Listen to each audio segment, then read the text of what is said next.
Ng araw, senyores, mga kasabong, sa ating pagsasaliksik at pagmamasid about sa mga kontrabalahibo ng manok panabong. Ang kontrabalahibo ng manok panabong ay isang mahalagang bahagi ng manok na gamitin sa mga sabong. Ito ay isang bahagi na nakamulatan natin mula sa ating mga sinaunang sabongero. Ito ay ang mga iba't ibang kulay ng balahibo na nagbibigay tibay, lakas at proteksyon sa mga manok habang ito'y nakikipagtunggali o nakikipaglaban sa kanyang kalaban.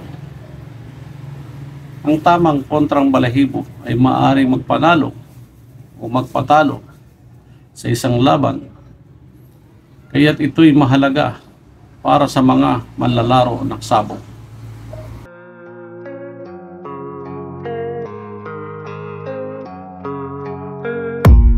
I don't really know what comes next. I'm just doing my best even though I'm so stressed out.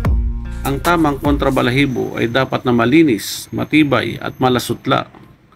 Maikli ang mga pluma nito at mariing nakakapit sa balat ng manok na nagbibigay ng mas malaking proteksyon laban sa mga tusok at sugat na tinatamo nito sa oras ng laban.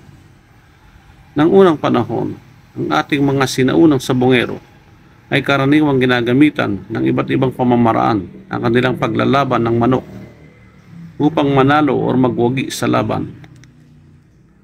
Sa ulutan pa lang ay iniispatan na nila kung anong kulay ng balahibo ang kontra sa ilalaban nilang manok. Humahanap sila ng kakontrang balahibo sa laban upang doon nila ipapares o iuulot ang kanilang manok upang sa gayon pagdating sa labanan ay angat sila sa laban.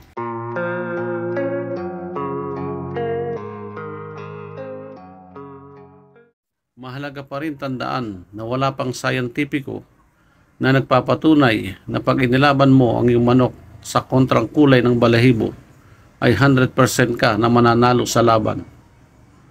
Ang mga kasabihang ito at pamahiin na nakagisnan natin mula pa sa ating sinaunang sabongero ay nananatiling pampalakas loob at parang angat ka sa laban. Feeling mo lamang ka sa laban, ika nga.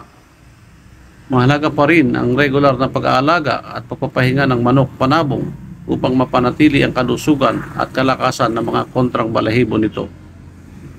Ang wastong nutrisyon, regular na ehersisyo at sapat na pahinga ay kailangang ibigay sa manok upang mapanatili ang kondisyon at lakas nito sa oras ng laban.